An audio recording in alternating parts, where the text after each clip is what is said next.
All right, welcome again. We are continuing our Revelation course. This is Volume 1, Part 2C. Let's dive in. We are continuing to review the evidence of the churches here and now that we are indeed in the last days. Well, how do we know that for sure? We have been covering the evidence of this fact. What is the evidence? Well, again, we've reviewed a lot of this, but some of the various fulfilled prophecies that mark the advent of sorrows according to Jesus. We are currently on the earth is dying.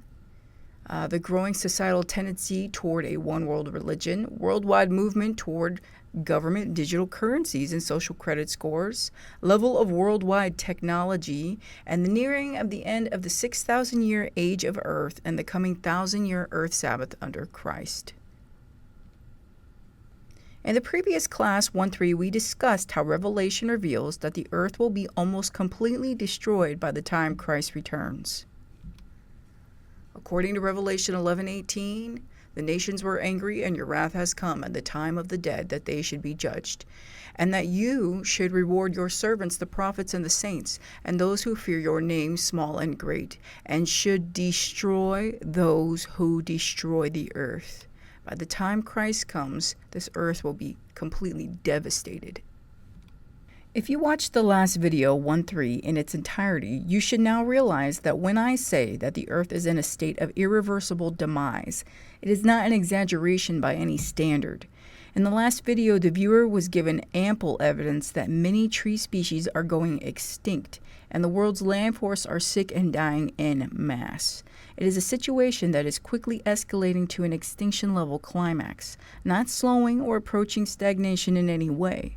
News clip upon news clip is covering this biological holocaust and blaming it on humanity's carbon footprint. We discussed how the climate change narrative is skewed, never taking into account the progenitors of the real problem, the alteration and poisoning of the atmosphere through mad science technologies that are pushing our Earth past her ability to cope.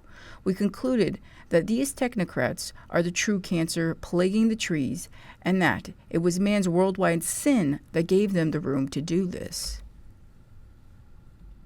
I told you last time that both the forests of the land and sea are dying and going extinct. I showed you footage of the Earth's massive land force dying worldwide, but we did not discuss the forests of the ocean dying in any thoroughness.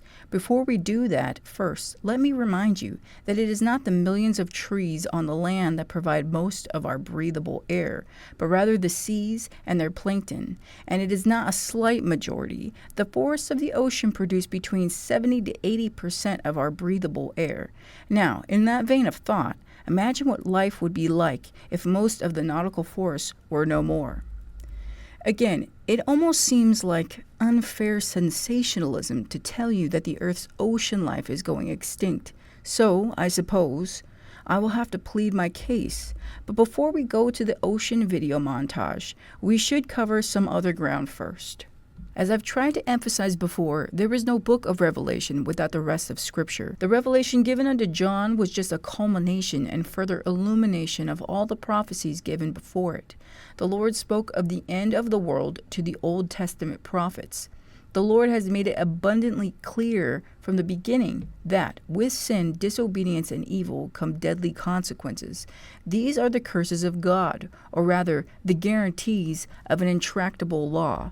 Some would call this Newton's third law, perhaps, but it is actually God's law. For every action there is an equal and opposite reaction. If you give evil, you shall receive evil. Just as Jesus said, you reap what you sow. Man commits sin upon the land and subsequently brings disease and death to the land. Man, in return, also receives death by proxy. But unlike the earth, he shall not just suffer physical death, but spiritual death. Man dies twice in his sin. In this passage of Isaiah 24, the Lord foretells that one day he shall have his fill of evil, and the earth, drenched in sin of both the world and of the church, will completely succumb to death and languish. All of Isaiah 24 speaks of the last days and will be revisited in more thoroughness at a later time, but right now I only want to touch on a few points here.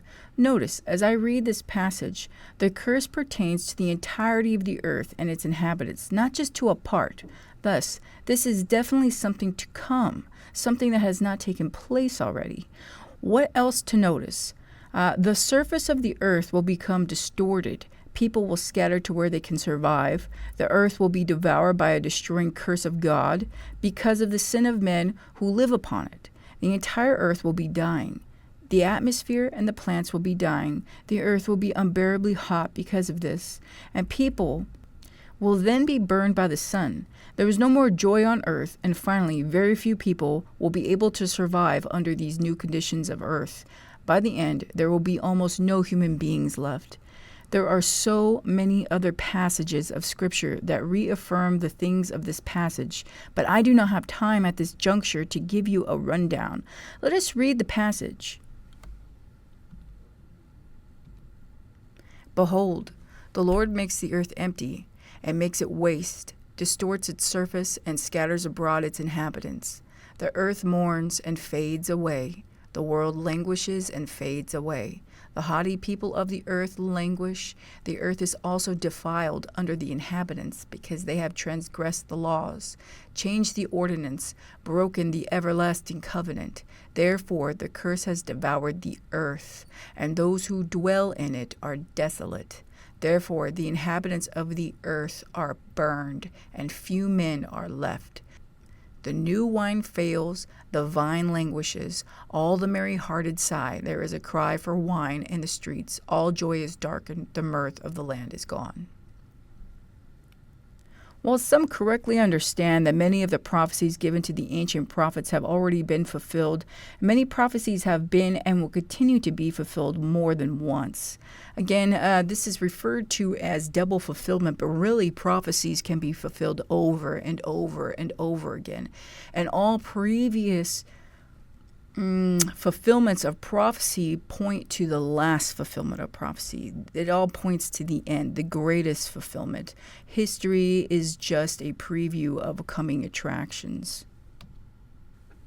We saw from the last video that the trees are indeed dying en masse right now. But why? Why does God permit this evil? Again, sin brings a curse upon the earth. Sin sullies the earth in death and disease. In Isaiah 24, we see the cancer of sin finally turning the entire earth terminally ill. Therefore, the death and extinction of our trees today should not surprise us. It was foretold in ancient times. Isaiah 10:19 also serves to further elucidate this present-day curse of no trees and a coming worldwide wilderness. While it is true this passage was initially intended for Assyria, the evil people God used to punish disobedient Israel, we must understand that this prophecy and curse was also meant for the people of the end times. As we touched on before in our previous study 1:3, while some correctly state that many of the prophecies given to the ancient prophets have already come to pass, many of these same prophecies will also continue to be fulfilled and or will be fulfilled again, even more than twice. This is not true of all prophecy, but of some. Again, this is commonly referred to as double fulfillment. What has happened before shall happen again, yet to a fuller, more complete extent. The punishment visited upon the enemies of God in ancient times, i.e., the Assyrians and the Babylonians, shall be the same punishment that is exacted on the enemies of God of present times, but harsher, the completion. Let's read Isaiah 10:19. Then the rest of the trees of his, meaning Assyria, or the men who are the enemy of God, basically, then the rest of the trees of his forest will be so few in number that a child may write them down. We read this passage and see its fulfillment on present-day Assyria. Its desertification has happened slowly over time and is hitting an apex in our day. And yet this is just a glimpse of what is in store for the entire planet in the years to come. In doubly fulfilled prophecy, the later fulfillment is always much more intense. What is more, just as in the days of the ancient Assyrian king Sennacherib, who was used by God to smite and correct his people Israel, today the satanic global elite is being used in the same way. And in the same way Assyria was punished, the globalists shall one day also be punished. Read all of Isaiah 10 for further insight. The smiters of God's disobedient people shall also become the smited of God. What is important to hold on to as all these terrible prophecies begin to unfurl is the supremacy of God over evil at all times. While the devil may be inflicting great suffering and destruction upon humanity and creation, it is God who is allowing it as a punishment and correction to mankind. Humanity has made an evil glass of wine, and now must drink it. Therefore, mankind must suffer the master of evil. When the world sins and does not repent, that is a form of rejection of God. If you reject God, God will leave. And what you're left with is Satan. In Satan's quote-unquote loving care, people soon come to understand that they want and need God. The torment that Satan can inflict often lead prodigals and Gentiles alike running back to Daddy or to God the Father. Repentance, if you will. What is more, while Satan and his minions may believe themselves independent in their cunning plans, devices, and terrors upon humanity, they are neither hidden from the eyes of God nor in control of the outcome of their plots, but are rather redirected as God permits. Remember, every being has been given the ability to control his own choices, but only God can ultimately control his circumstances. It is no different for Satan. God describes Satan and the sons of Satan as a hammer or a rod or an axe in his hands to do with as he pleases. With that hammer, he corrects and refines his people, working all things, including the devil, to the good of those who love him. Romans 8.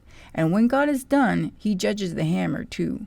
He smites his own people with a hammer, and then smites the hammer because it smited God's people with an evil glee and a cruel and dark heart. Satan chooses to be a destroyer. Therefore, God uses Satan as an implement or tool of destruction.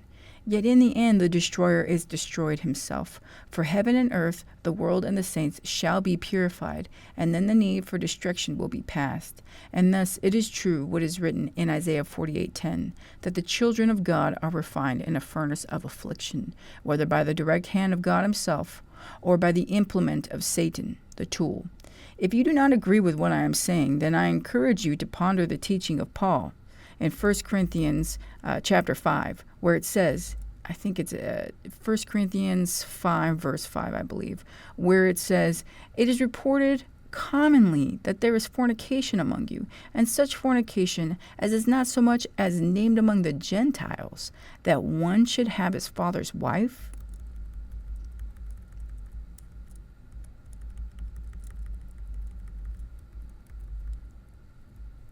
And ye are puffed up, and have not rather mourned, that he that hath done this deed might be taken away from among you.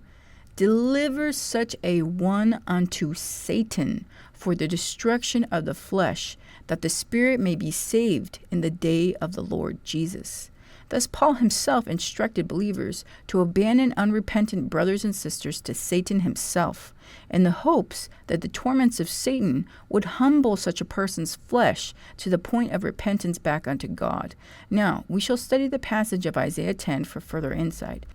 But before we read together, let us recall that it was Assyria God used to defeat idolatrous northern Israel in ancient times and to scatter the 10 tribes of Israel everywhere into the world. The Israelites who were allowed to remain had to share the land with various foreigners that the Assyrians displaced into northern Israel after its conquest. Subsequently, the remaining Israelites bred with their captors and neighbors, and thus the Samaritans were born, hated by the purebred Hebrews of the southern kingdom of Israel, even unto the days of Jesus. So we shall see from this passage in Isaiah that God used a godless or satanic nation to punish his people, but rather than understanding that it was God who gave them the ability to conquer his people, Israel, the Assyrians believed they conquered Israel in their own strength, and thus were exceedingly cruel to their captives. God thus foretells of the punishment of both Israel for their betrayal and idolatry, and then of Assyria for their pride and their cruelty. Let's read Isaiah 10 for more insight. Woe to Assyria, the rod of my anger, and the staff in whose hand is my indignation. I will send him against an ungodly nation, and against the people of my wrath. I will give him charge to seize the spoil, to take the prey, and to tread them down like the mire of the streets.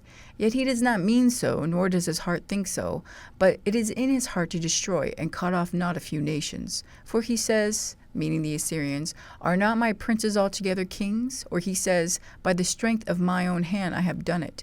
But shall the axe boast itself against him who chops with it? Or shall the saw exalt itself against him who saws with it? As if a rod could wield itself against those who lift it up. Therefore, under his glory I will kindle a burning. It will consume both body and soul. And here you see in my little picture, we have God here, and he's holding the hammer of Satan. And who's he pounding on there? It's really all of humanity. And you have God's children that he's pounding on. And then you have those who would become God's children from the pounding. And then you have the dross, which really isn't shown there, because those are the people that will never accept God, and so they are dross. They will not be present at the end of the beating. So as natural disasters and the destruction of nature begin to reach alarming and then extinction levels, it can get confusing as to who the progenitor of such calamities could be. Is it Satan and evil men and their technology? Or was this a pure miraculous work of God and his wrath?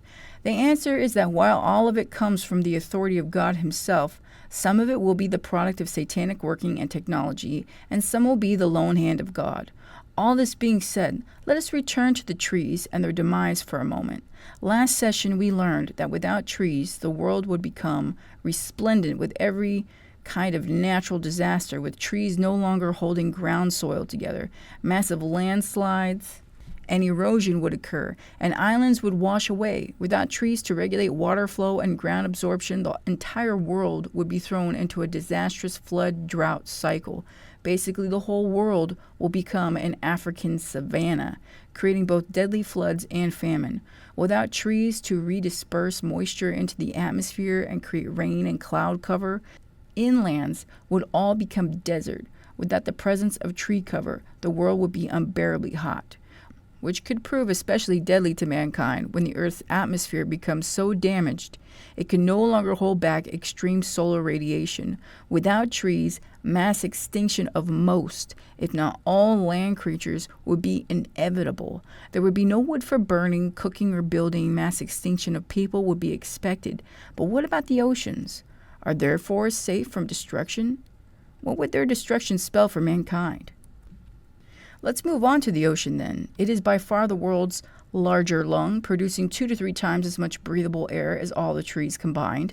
The nautical forests produce 70 to 80% of the world's breathable air. How is our lung doing? Well, it's dying actually. What you see in this picture is a common and growing state of affairs in our Earth's oceans. Not just for the coral, though, but for everything. In this picture is a huge Australian coral reef that has turned snow white. It is bleached and dying. Even a child, if he or she has ever watched The Little Mermaid, could tell you that the ocean is supposed to be colorful. The reefs alone should be magnificent with vibrant color. But actually, this is what much of the coral reefs around the world are beginning to look like. But the coral is not the worst of it. What is most concerning as far as our breathable air is concerned is the mass die-off of both the kelp forest and the plankton population. These are the progenitors of most of all the air you and I breathe every day. So listen when I say again, the kelp and the plankton are all beginning to die en masse, just like our trees, introducing total recall.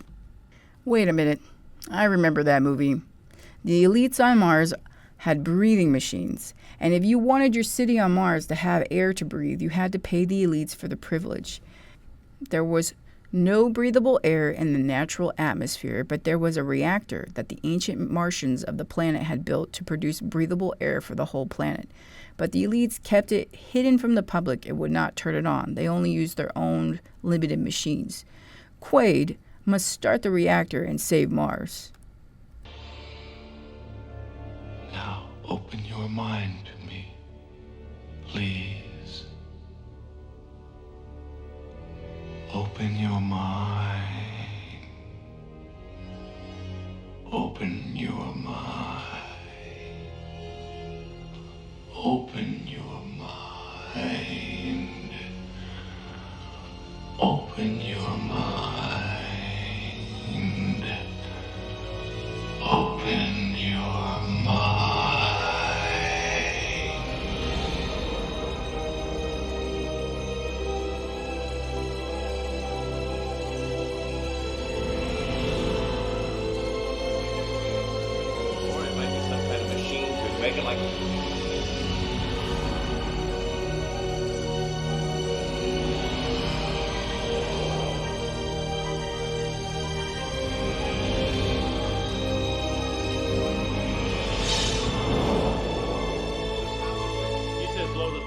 the rebels turn it on? I say we throw the switch and see what happens. Don't be an idiot. We can't risk it. The chain reaction could spread to all the turbinium of the planet. That means meltdown. A meltdown on a planetary scale. Don't you think whoever built this thing thought of that? Who knows what the hell they thought? They weren't human. Maybe it's a trap. Maybe they want a meltdown. We don't even know if this piece of junk will work. What is it? A million? Half a million? Not 500,000. 500,000 years old. Well, let's make sure Quanto's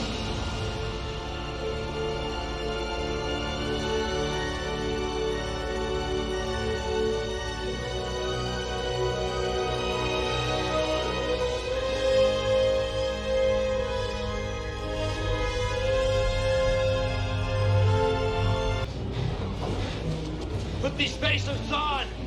We're going outside! Any hurry?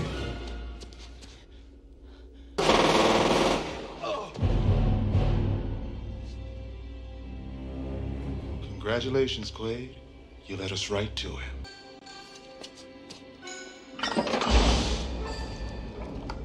Quaid. Quaid. Start the reactor. But this is science fiction. This has nothing to do with reality, right? Well, our reality is that soon enough there will be almost no trees, plankton, kelp, or any other kind of natural creature left on our planet. The Earth is dying. So is it really so far-fetched that in a low to no oxygen, earthly environment, rich men with technology could corner the market on breathing air?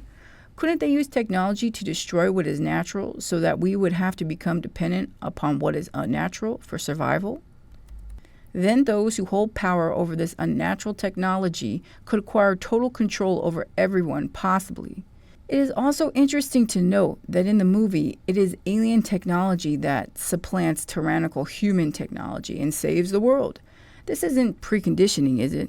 Aw, aliens, they're our friends. They're so smart and nice. They're going to save us. But you're saying right now, Angie, that's a bit far-fetched. Yes, it is. And yet, it also seems far-fetched to say that our ocean is totally dying. Yet those are the facts. Just like in the last presentation, I will show you a video montage to prove what I am telling you is true. But first, let's go over a short kelp forest status report. Here's a list and map of all the major kelp forests around the world. So you have the first one, the Great Southern Reef of Australia, which is the greatest one, and then the giant kelp forests of Chile and Argentina, the kelp forests of the Pacific Coast, the kelp forests of British Columbia or Canada, the Great African Sea Forest, and the kelp forests of Russia and China, large, mysterious, declining. Australia's Great Southern Reef is the world's largest continuous kelp forest. It has more species of kelp in one forest than in any other in the world. Australia's southern kelp reef is 4 times larger than its famous coral reef counterpart.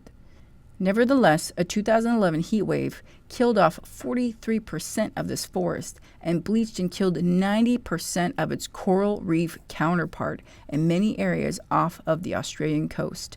Tasmania, whose coast waters make up part of the Great Reef, has lost 95% of its kelp forests, especially when the El Niño of 2016 brought in very warm waters. Although there are efforts to preserve this kelp reef, the end to its decline is nowhere in sight. And I took this quote from the Christian Science Monitor. Sorry, I misspelled that there. The extinction of the expanse of kelp forests in the northwest tip of the reef shows the sensitivity of the ecosystem and demonstrates how a slight rise in water temperature, say 4 degrees, can turn an underwater forest teeming with life into a desert of turf seaweed.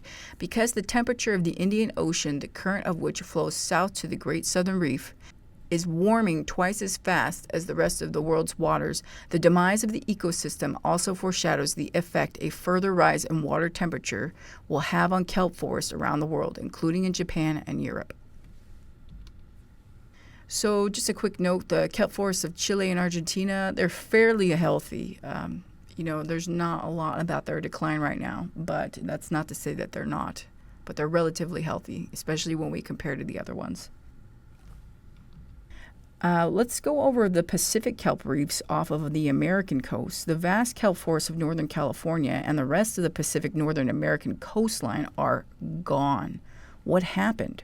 Warm waters brought on by storms or El Niños greatly damaged the forest. But that's not what did the forest in. The sunflower sea stars that protect the kelp from urchins began to get sick and disintegrate from a bizarre wasting disease. They pretty much just melted and no one knows why. These giant sea stars off the Pacific coast of North America are all gone. The result, it has decreased the kelp forest resiliency to storms. The kelp, they cannot rebuild forests in the midst of unchecked growing sea urchin population. They are totally eaten and devoured by these sea urchins. And with the sea stars not there, the urchin population it's becoming uncontrollable. It's akin to the beetle infestation of the trees. Southern California has lost between 80 and 90% of its kelp forests. There are efforts to restore populations by volunteers who have to manually remove thousands of sea urchins that are devouring the kelp, essentially doing the job of missing otters and starfish. And don't even ask me why the otters aren't there anymore. I couldn't tell you. Because kelp can grow so incredibly fast under ideal conditions, conservationists are hopeful that the kelp forest could possibly make a return if they can put a big enough dent into the sea urchin population. Kind of reminds me of, what's happening to the trees with the beetles. According to CTV News Vancouver, British Columbia has lost between 90 and 95% of its kelp forest in many areas of its coastline waters. Wow, that's incredible. Canada. As one scientist stated, kelp forest restoration is in its infancy. That's because it's never been a problem before, because the kelp usually grows incredibly fast. Why might that be? Because this crisis is new to our planet and escalating quickly. Many are crying climate change causing warmer ocean temperatures unsuitable for kelp and many other aquatic creatures. As for Russia and China's vast kelp forests, not much information is openly available from these countries, but it is public knowledge that both of these countries have begun conservation efforts and things like ocean ranches. So my guess is those forests are suffering as well and are in a big state of decline. But let me ask you something. Haven't there always been storms, hurricanes, El Niños, temporary changes in sea temperatures throughout history? Why are the sea stars dying?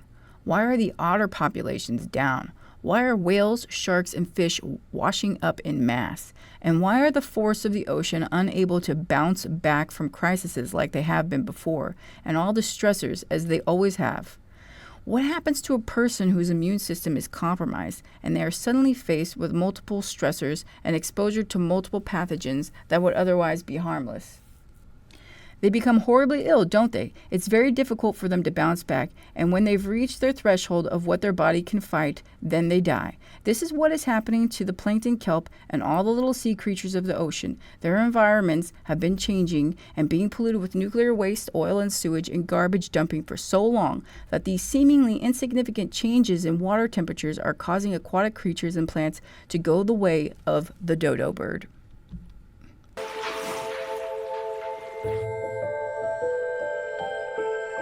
Phytoplankton, microscopic drifting plants.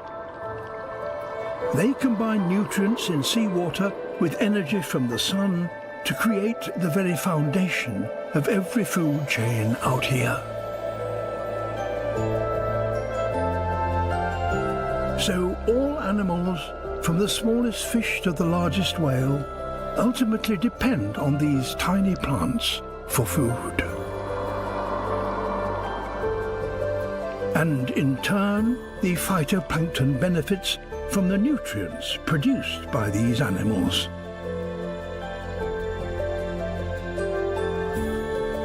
Crucially, phytoplankton also produce half the oxygen in the air we breathe. So, no matter where you live, you can thank these exquisite little plants for every other breath you take.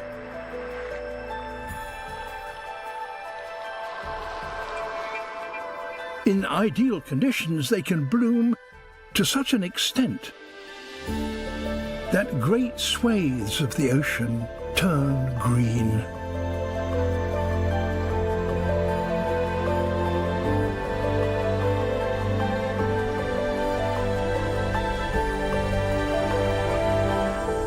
Some may consider plankton to be the super wimp of the sea. After all, their entire existence comprises of mindless floating until becoming fish food to every living organism bigger than they are, which is literally all of them. They can't even swim for themselves. Plankton is entirely at the mercy of the sea currents and lack all ability to control their own movement. This means that these chilled out critters have no control when it comes to the ebb and flow of their own destiny. Be careful to underestimate the power of plankton, however, for while these puny floaters may appear as nothing more than defenseless dust motes of the deep blue, think again. These microscopic creatures supply the entire food chain of the open sea. What's more, while they are the essential component of marine life, plankton highly benefits the existence of land dwellers as well. Plankton plays a vital role on the planet's survival, as one of their main responsibilities is to produce 80% of the Earth's oxygen that we breathe. Phytoplankton use sunlight to convert carbon dioxide and water into energy at an astonishing rate. In turn, these efforts help regulate CO2 levels in the atmosphere. In a study by Earth Observatory, scientists determined that phytoplankton are responsible for a large amount of transfer of CO2 from our atmosphere to the ocean. Given the severe authority of carbon dioxide on the side effects of climate change, phytoplankton play a vital role in maintaining the temperature of the planet and keeping it under wraps. The more CO2 chokes the atmosphere, the quicker plankton can convert these chemicals into clean air. Ultimately, the conversion of carbon into oxygen greatly decreases the threat of greenhouse gases. The oxygen produced by phytoplankton is not just important for humans, it's also essential for marine life. In fact, whales, dolphins, and other marine mammals rely on oxygen produced by phytoplankton for their survival. Phytoplankton is the foundation of the aquatic food chain, providing food from everything from tiny zooplankton to massive whales. Whales feed on krill, which in turn feed on phytoplankton. Without phytoplankton, krill populations would decline, leading to a chain reaction that would ultimately impact the entire marine ecosystem and cause devastating consequences for all life on the planet. It also plays a critical role in maintaining healthy coral reefs. Coral reefs are home to thousands of species of fish, and they protect coastlines from storms and erosion. But coral reefs are sensitive to changes in ocean chemistry, such as an increased acidity caused by the absorption of carbon dioxide from the atmosphere. Phytoplankton helps to regulate the ocean's acidity by absorbing carbon dioxide and producing oxygen. In the southern region of the Great Barrier Reef, coral is turning ghostly white. Well, I think it's devastating. I think what we're looking at here is an advanced bleaching event, and I think a lot of corals are going to die. This footage was shot over the past few weeks, and we show it to one of the world's leading coral experts, Professor Ove Hoegulberg. He spent more than a quarter of a century studying bleached coral, and he's still shocked. When you consider it, That's incredible. what does that say to you? Well, that's really pushing this community to the limits. Here you're showing a coral that has basically lost most of its zooxanthellae, the little tiny plants, and has gone this brilliant white. How often do you see that? I think it's pretty rare. I mean, you've got to have a lot of heat going in. And it's not only the southern section under stress. The Marine Park Authority last week announced that bleaching is happening in areas across the 2,000-kilometre long reef. Dr. Roger Beeden is the authority's chief scientist. It's a mass coral bleaching event, but we won't know how significant it is until that plays out, and that's going to play out over probably the next 6 to 8 weeks. Coral bleaching is caused by heat stress. The coral expels the tiny algae providing the colour. These mass bleachings are becoming increasingly common. This is the Great Barrier Reef's 5th such event in just 8 years. What that's actually really telling us is that the science has been very clear for some time that the global temperatures are increasing as a result of our changing climate. And the signs globally, over the past year in particular, have been ominous. So what we saw was that the temperature of the oceans increased in their value at a rate and an intensity which we have never seen before. The most severe bleaching in Australia occurred in 2016. Aerial surveys showing extensive damage to the northern region. For me personally, it was devastating to look out of the chopper window and see reef after reef destroyed by bleaching. What's happened since then? For those areas that have been affected by coral bleaching, and you can see some recovery in places, other places there's no recovery. You can see that full spectrum of things. The southern parts of the reef had avoided these more severe bleaching events over the past decade. But these images, recorded by an independent filmmaker, show the extent to which the region's luck has finally run out. To go there and to experience it at that severity and the scale of it was really, really hard. Researcher and climate advocate Yolanda Waters was diving during the filming. I love getting in the water, and to not want to get in the water because you don't want to see it is just a really confusing feeling to process. I know that there is the chance that they might recover, but having to hold tight and cross your fingers that the water might cool down is just not a nice position to be in, and I think a lot of people are feeling that anxiety right now. Not only are the branching corals bleaching, which are usually the sensitive ones, but we're also seeing the bommies, these really large, long-lived corals, also bleaching severely. And these bommy ones have been around for 200 years, so the fact that they're dying under the current conditions should set off the alarm.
But phytoplankton doesn't just provide food for other organisms.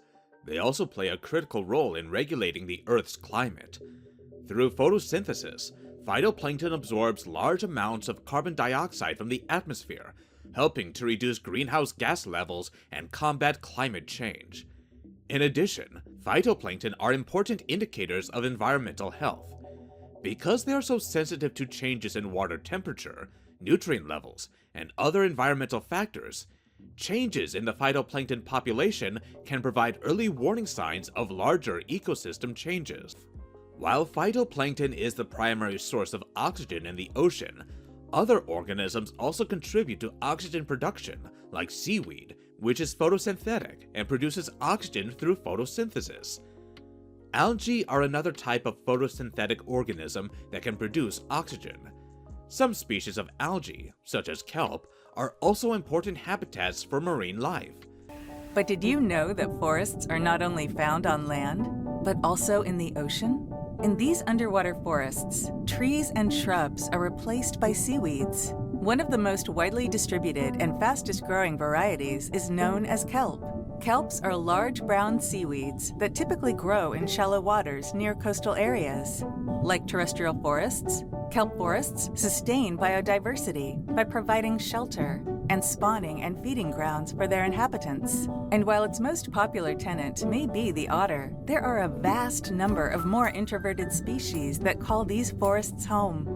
The individual kelp's abundance and dense groupings create underwater forests that provide a supportive ecosystem for many organisms. When the environmental conditions are right, kelp can grow at incredible speeds, sometimes as fast as 18 inches per day. And like their terrestrial counterparts, they can stretch high above the forest floor, reaching up to 150 feet tall from their holdfast to their tallest leaf. To better understand how these giant seaweed work, let's take a look at the basic kelp structure. The root-like structures kelp use to affix themselves to the seafloor are known as the holdfasts.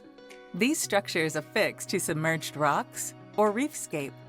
Holdfasts do more than anchor the kelp to the seafloor. They provide a home for many species of worms, mollusks, and crustaceans. Each leaf or blade is attached to the stipe, or the stem.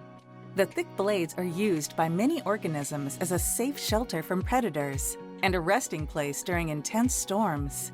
Seals, sea lions, whales, gulls, terns, and sea otters are just some of the many mammals and birds that use kelp forests for protection.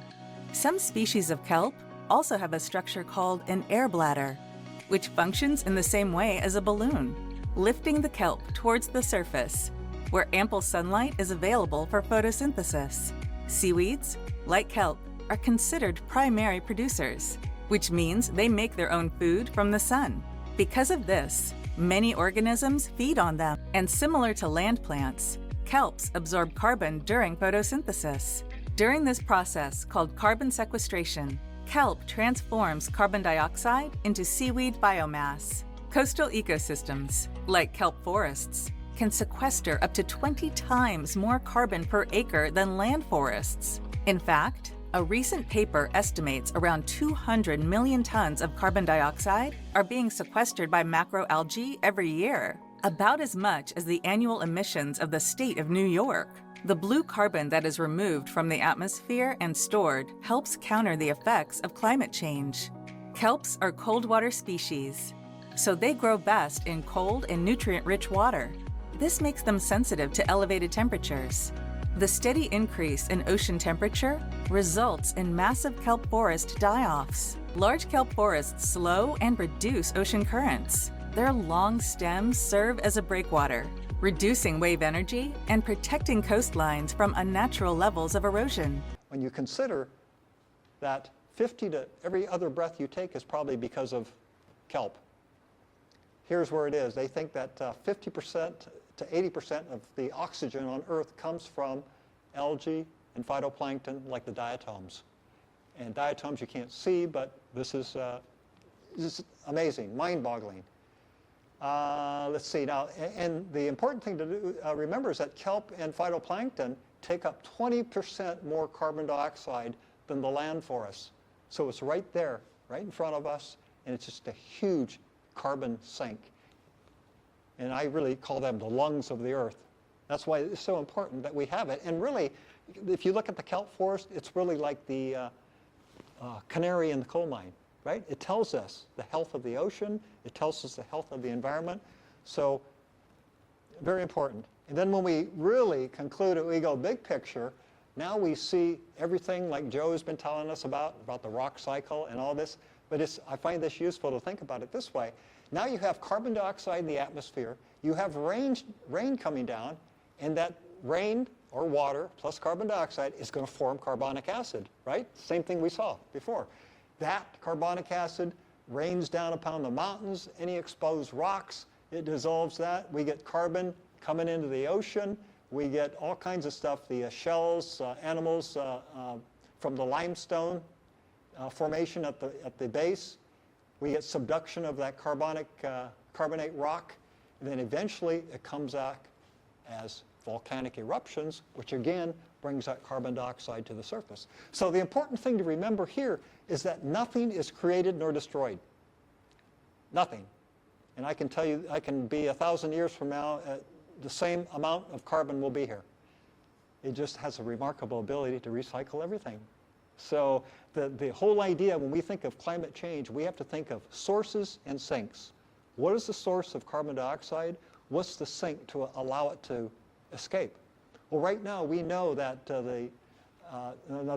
this cycle takes millions of years to establish. Okay, what we're seeing now in terms of global warming, having to do with primarily the burning of fossil fuels, is that we've taken a lot of that stuff that was sequestered down here.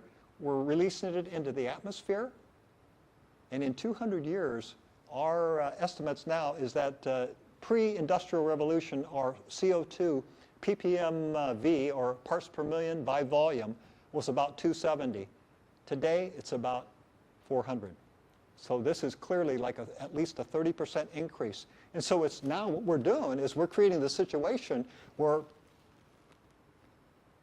right here, you see, we're increasing this component, and what happens, this equation is going to, over time, it's going to pump more carbon dioxide into the ocean. We're going to go over here. We're going to see more hydrogen ion. We're going to see the alkaline ocean become less alkaline. Show you is that we know, you've seen it all over the news, that up in Northern California, their kelp forests, and I'm going to say the demarcation is above Santa Cruz, their kelp forests have gone, they've dropped like 95%. Gone. You'd never notice from along the coastlines of California, but below these picturesque waters, an ecological emergency is unfolding. We're going to show you underwater. To see this hidden crisis, you have to go deep. With the small scuba armies of volunteers all the way to the sea floor, where purple sea urchins are invading and destroying what were once vast kelp forests. So these act almost like lawnmowers. Exactly like lawnmowers. They'll actually form feeding lines that kind of sweep across an area. The sea urchins, just one piece of a catastrophic trifecta devastating the ecology of California's sea life. Warming waters from climate change and a disease wiping out starfish, the sea urchin's natural predators, have led to a purple urchin takeover. A few years ago, these kelp forests stretched all up and down the Northern California coast, but they have been decimated. They are known as the redwoods of the ocean, and this is one of the last patches left. Which is why volunteers like Joshua Russo are spending their weekends trying to remove as many purple urchins as they can bag. So this is one of the last stands. Yeah, we've lost over 90% of our kelp beds in Northern California. Experts say the kelp forests are the foundation for countless food chains, from plankton to abalone, fish, crabs, sea otters, all now replaced by a barren seabed of urchins. Veteran divers say what they are seeing destroyed underwater is on par with any natural disaster we see on land. What's changed out here? We have a crisis in the making. The ocean is dying because we've got 1 billion sea urchins and they're eating everything. But on shore, solutions are limited, with regulations restricting how many urchins can be harvested, and only by hand. If that's all the law will allow us to do, then we'll do the best we can, but it's futile. So for now, volunteers are plucking them out one by one, purple drops in a bucket for a problem growing every day. Southwestern Australia, is a meeting place of pristine rocky shoreline and productive cool water kelp forests.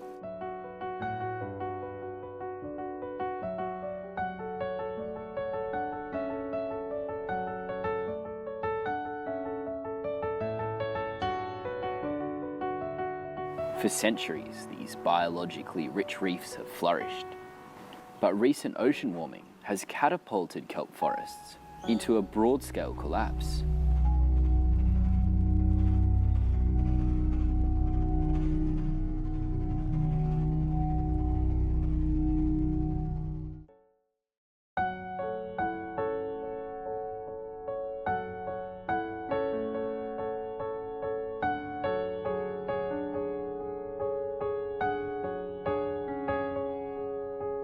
Before the 2011 marine heatwave, kelp forest covered more than 70% of shallow rocky reefs in the area. But in the past few years, we've witnessed the transformation of these reef ecosystems.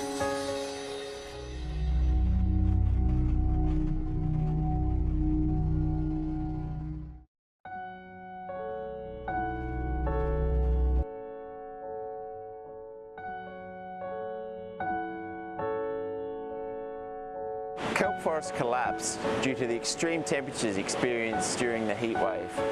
And this loss of kelp forests enabled tropical fishes to increase in abundance. These fishes are now grazing and maintaining this new ecosystem state.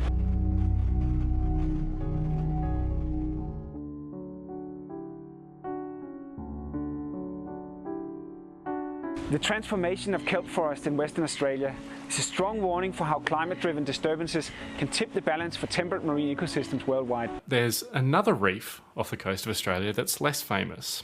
Off Western Australia lies an 800-kilometre kelp forest, or at least it did a decade ago, and now the kelp reef is much smaller.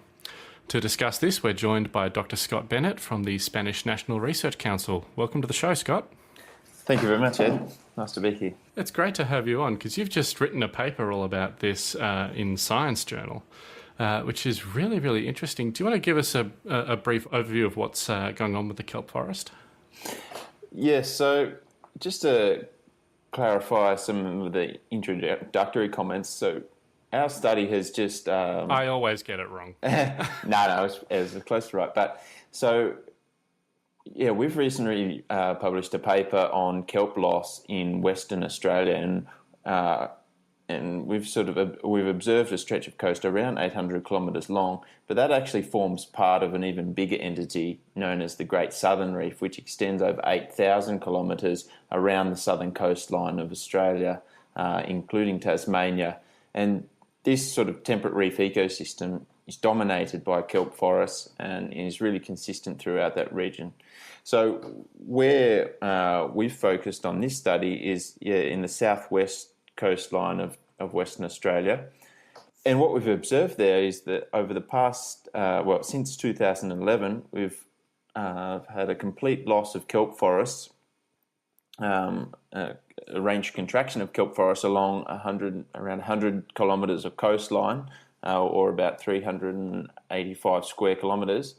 And we've seen large impacts, so not complete loss, but large impacts over a stretch of coast around 800 kilometres. Wow, so it's a huge amount. How do you know that they've decreased though? Like, is this a survey that you did 10 years ago or something, and now you do another survey now and you notice the difference? Or how is that sort of tracked? Yeah, so we've been working on these reefs for the last 15 years, more or less, and we've been going to the same sites each year throughout those 15 years. And part of our work there is surveying the reef. So we survey the seaweed beds, the kelp forest canopies. We sort of survey all the understory seaweeds. We survey the fish, and we survey the invertebrate communities. And we've been doing this consistently, and we've noticed that it's clear as daylight that since 2011, in particular, there's been just fundamental changes in this, and particularly in the kelp cover and the sort of composition of these reef communities. So I was reading in the conversation article, which is what I picked up the other week from this, which was quite fascinating, that this has also led to a change right across the ecosphere. You've got different different fish that are now grazing the reef that are preventing the recovery of the kelp. Is that correct? Yes, that's right. So all of these changes were largely precipitated by a marine heat wave that we had in 2011. And that heat wave saw really warm conditions over 2.5 degrees above sort of long-term summer maximums occur throughout the southwest coast. And as part of that, we saw a strengthening of the Lewin Current. And the Lewin Current is a boundary current that runs north to south along the West Australian coastline. And it's brought, and with those this strong current, it's brought down a lot of tropical species.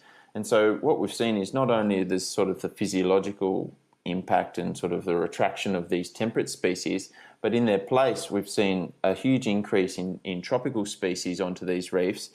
And so we've seen a complete change in community composition from something that looked like a temperate kelp forest from southern Australia to now something that more closely resembles a coral reef ecosystem. Well, in terms of the fish and the seaweeds, that looks more like tropical reefs that we'd see up around Ningaloo or even the Great Barrier Reef, for example.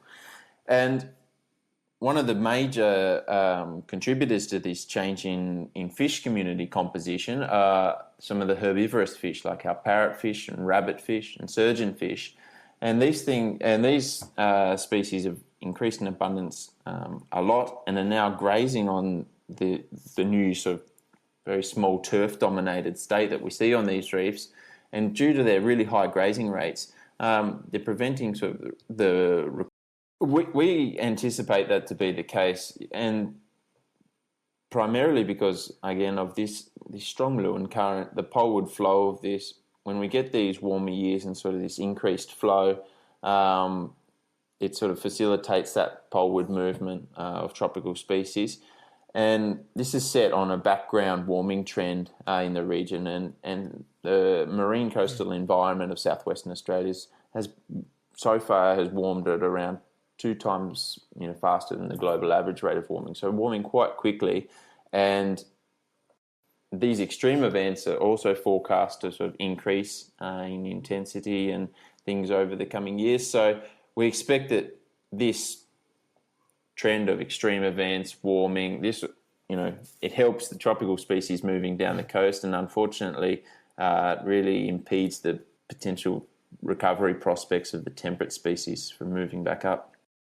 What I find quite fascinating and also very disheartening about this is that 2 degrees is not what I would consider a huge temperature change, and yet that has had the effect of wiping out 300 square kilometres of kelp forest, or more than that. Sorry, and I find that fascinating as a fact, but also it's almost like a little microcosm of what is happening globally and what will happen as temperatures rise. And that's I just find that kind of scary, to be honest. That was just a huge shock to us as well. I mean, if you think on land, for example, a 2 degree, heat wave or something seems like it would be quite tolerable to most organisms and things. But I mean, that's where the marine environment, in a way, is ultra sensitive. Just because, particularly southwestern, or particularly the south coast of Australia, along the Great Southern Reef, this system has evolved basically for over 20 million years with a really stable climatic environment. There's fairly little fluctuation. We see temperature fluctuations of only 5 or 6 degrees annually. And of course, throughout the day, temperatures are relatively stable. So these things have evolved and adapted to a really stable environment. And that's what shocked us as well. You only have to push these things by a little bit and you see these catastrophic impacts. Yeah. I mean, that wasn't helped by also the changing current, like you said. It was almost like a perfect storm of events to essentially change the entire face of this seascape, basically. And Shane mentioned the global impact that we're seeing, particularly with the Great Barrier Reef. Do you know of anything has happened from that 2011 heat wave? Is there anything happening with the Great Barrier Reef that's linked to that, or is that just a separate thing to do with all the other acidification and that sort of stuff? No, you're right. There is really strong parallels between what's happened to the Great Barrier Reef and many tropical coral reefs around the world this year, and the heat wave in 2011. The difference is so now we've entered back into an El Nino phase, and the El Nino, when we get really strong El Ninos like we've witnessed this year, that makes really sort of hot, dry conditions on the east coast of Australia, and sort of the north coast of Australia, and that's led to the coral bleaching that we've seen on the Great Barrier Reef. It's devastated the Great Barrier Reef this year. Mm-hmm. In southwestern Australia, it actually works the other way around. So when we get these strong El Ninos like this year, we enter sort of a slightly cooler phase in southwestern Australia, and in fact, it's the La Nina, strong La Ninas, which sort of go out of sync with the El Ninos that provide the hot conditions. So we end tonight with a mystery from the deep. Scientists on the West Coast are at a loss to explain what is killing sea stars, also known as starfish. Ben Tracy says in some places, 95% of the starfish population has died. Along these edges here, there would have been sea stars, orange and purple sea stars at low tide. Marine biologist Pete Raimondi showed us the tide pools along California's Monterey Bay. Thousands of bright sea stars usually line these shores. In less than 2 months, they've vanished. How big of a mystery is this as to what's going on here? It's immense. I mean, that's probably, from a scientific point of view, one of the most intriguing things is we have no obvious culprit. His University of California Santa Cruz research team is finding 6 sea stars underwater, their limbs falling off, their bodies disintegrating. How quickly does it go from healthy sea star to nothing? Sea stars can go from perfectly healthy to completely decomposed overnight. This time-lapse video shows a sea star infected with white lesions. One by one, it loses each of its arms. This happened in just 7 hours. This wasting disease is typically caused by bacteria. It often happens during El Nino years when ocean temperatures warm and bacteria grows more quickly. But there is no El Nino now, and the disease is more widespread than ever, stretching from Alaska to Southern California. This was a healthy sea star population last year near Vancouver, Canada. This is what it looks like now. We've never seen it like this, never. It's changing the ecosystem on the coast because sea stars eat these black-shelled mussels. So these mussels are just going to take over because nothing's eating them anymore. That's right. Scientists say they don't know how much worse this die-off will get, and that it could be generations before these shores are once again painted purple and orange. Ben Tracy, CBS News, Santa Cruz, California.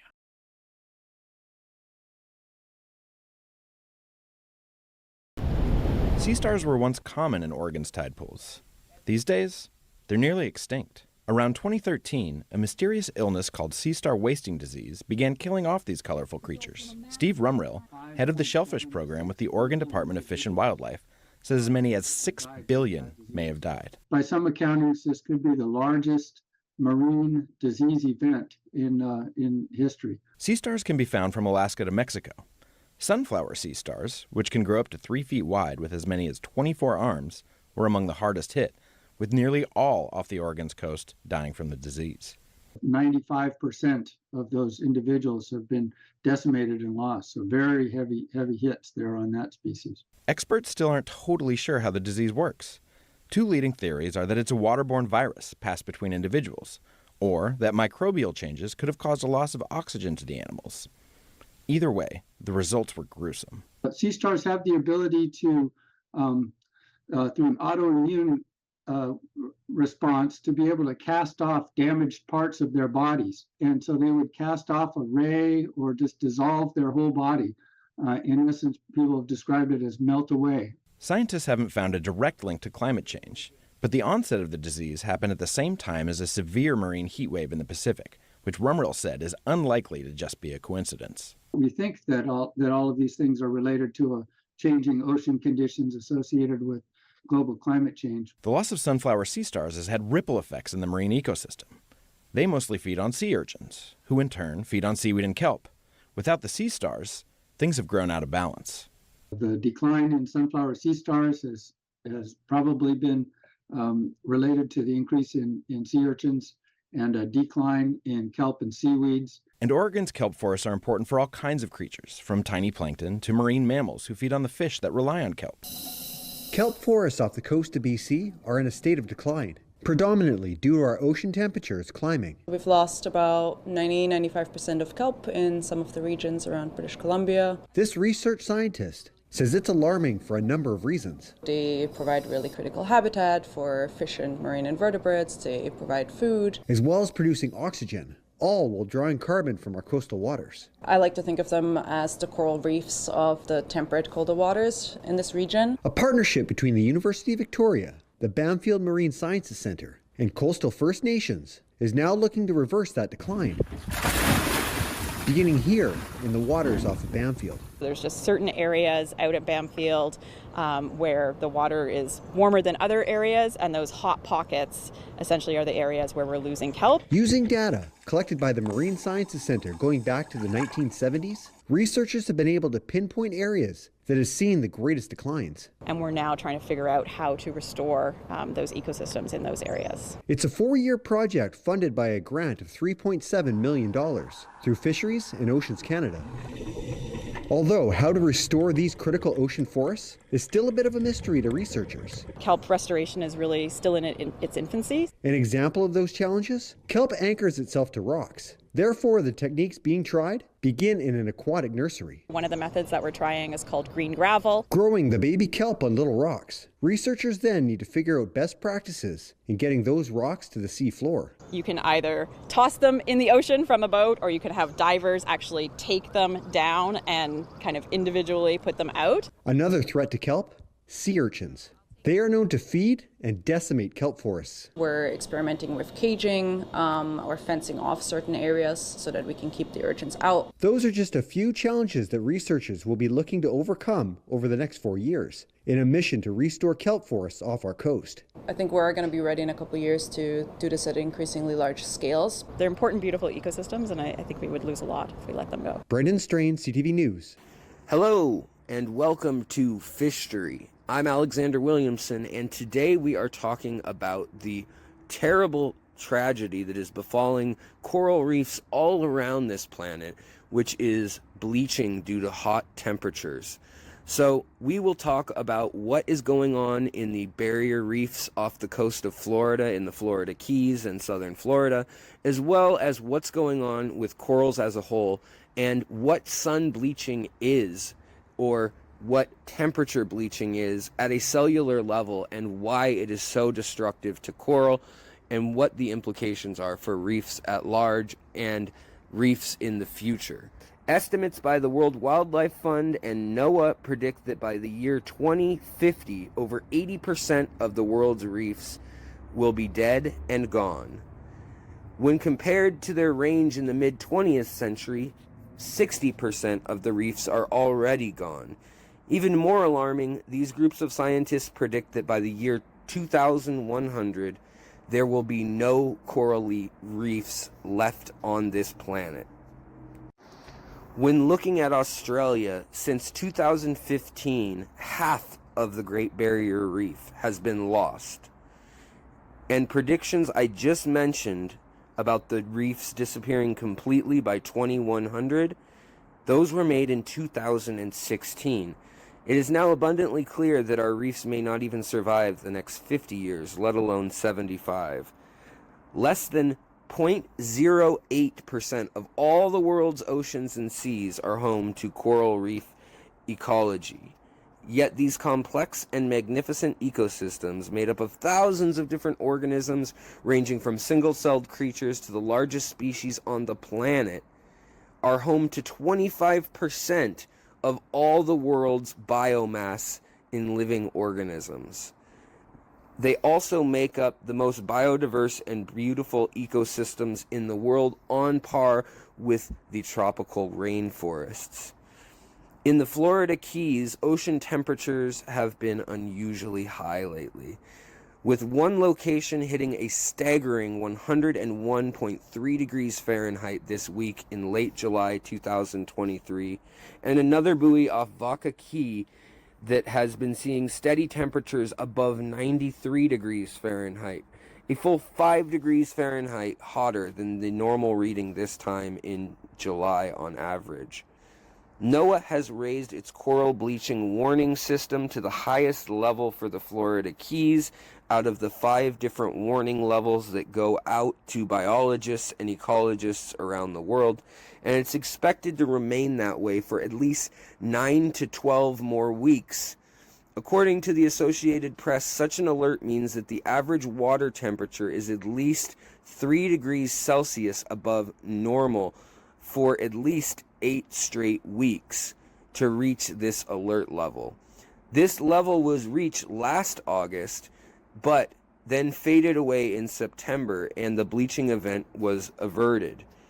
Bleaching events typically peak in late August or early September, but this is the first time on record that we are seeing this bleaching occurring before August 1st.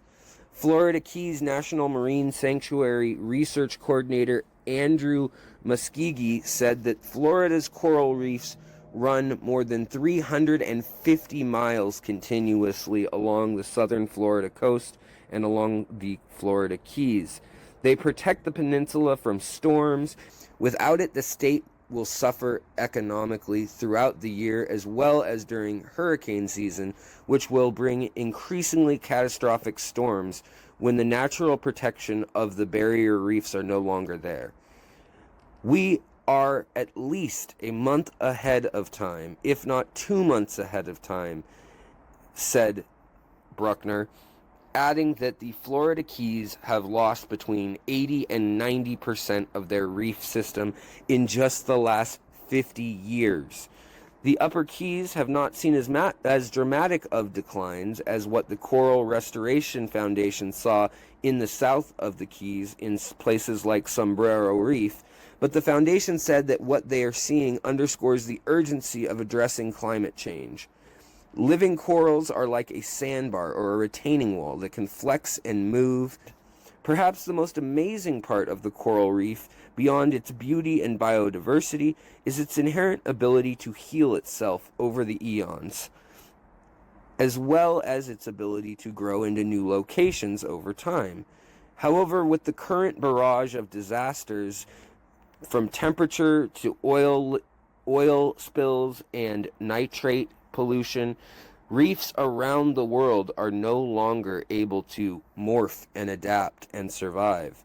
They are reaching a breaking point and snapping and dying, being reduced to fragile arrangements of calcium carbonate, nearly devoid of living organisms and no longer able to hold back storm surge waves, tsunamis, and high tides that are ever intensifying as water levels rise. Let's take a look up close and examine what is taking place at a cellular level and at a systemic level on the reefs that are being bleached.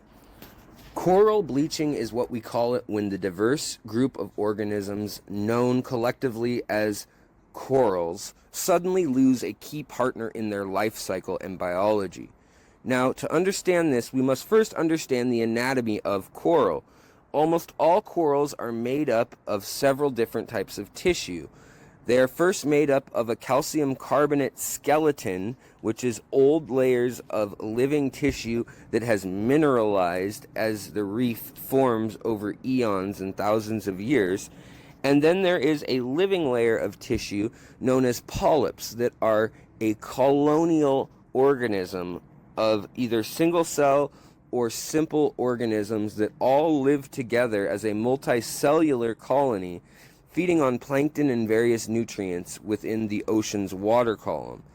These polyps, however, cannot survive alone. They have evolved with a partner in their life cycle, which is a unique type of algae known as zooxanthellae.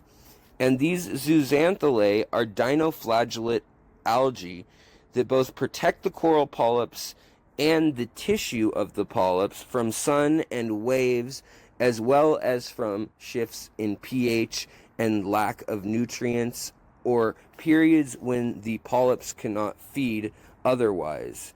In return, the algae also receives nutrients from an inorganic standpoint.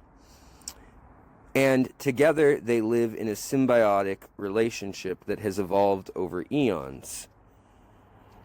Now, coral bleaching is when the corals become stark white or beige because of various stressors, whether it be an increase in temperature, too much intense UV light, or an overabundance of nutrients like ammonia, nitrites, and nitrates in the water from agriculture or different industrial sources. Bleaching occurs when the coral polyps expel that key layer, that key component for survival, their algae layer, and despite it being a desperate measure, it is actually an evolutionary defense mechanism for the corals because of two reasons. The algae act sort of like a life raft, going out into the ocean currents and hopefully finding new fresh coral polyps to be a host. So they will find young coral that need more algae added to their surface layers, and hopefully deeper in the water or farther north or south, east or west in the water, there will be a cooler pocket or a less acidic pocket of the oceans in which these algae can attach and then stage a new home base. Once this occurs, the hope is that the algae will then split and reproduce, and eventually it will even be able to send cells back into the water and recolonize the skeletal structures of the once dead and bleached corals elsewhere. However, if corals reach too far into this process, the polyps also die, and you are left with a lifeless skeleton of calcium carbonate. It is no longer surrounded by the living colonies of tissue known as polyps, and another layer of cells generally forms, and it is a harmful algae or cyanobacteria that is taking advantage of the nutrients on the surface and generally infects any last living coral polyps or cells. Once the living tissues of the coral die, the exposed skeletal structure and the dying polyps become colonized by blankets of harmful algae and cyanobacteria.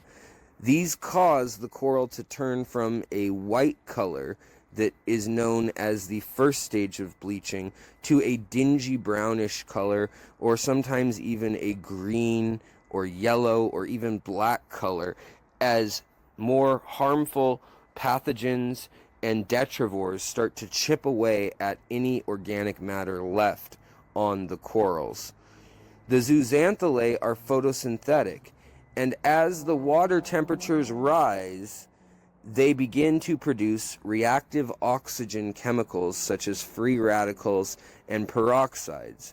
These add up in the waters surrounding the coral, and they begin to destroy even more living tissues and become even more toxic, adding to eutrophication and dead zones in the coral reefs.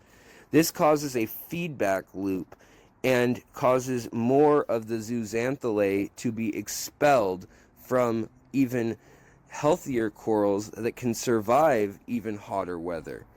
So since the zooxanthellae produce the majority of coral coloration, the coral tissue becomes transparent, revealing the skeleton below made of calcium carbonate. Now these cells are living components of the colonial organisms we think of as coral, and without the algae known as zooxanthellae, the entire reef will die.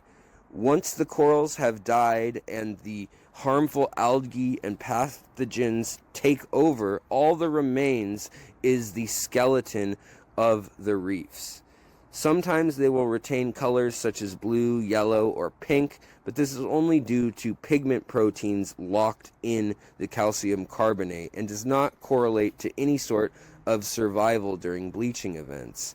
Most bleached corals appear bright white or brown, but this phase is temporary, as over time the coral's cellular matrix will break down into smaller and smaller pieces as eutrophication sets in and waves erode the now no longer self-healing or flexible corals. So what is going on with the oceans? Well, just like with the land, and as we've discussed before, the earth is cursed on behalf of mankind. And if you are looking for a precedent for that, you need go no further than the book of Genesis. When Adam and Eve fell, both of them were cursed. Woman was cursed with child labor, and Adam was cursed with struggling with the land to make things grow. Before the fall, there were no thorns. Everything just grew up by itself. Fruit, everything they needed. Vegetables, it all grew up from the ground by itself. And Adam's curse, because of his sin, was that he would have to toil with the land in order to make food grow for him, and that it wasn't going to be beautiful and wonderful anymore. It was going to have weeds and thorns and thistles. And as the sin on this planet has grown, the beauty and verdure and magnificence of this planet has become less and less and less and less. Anyways, this concludes our lesson for this evening. Until next time, when we start going over what really is happening, what's causing all these things,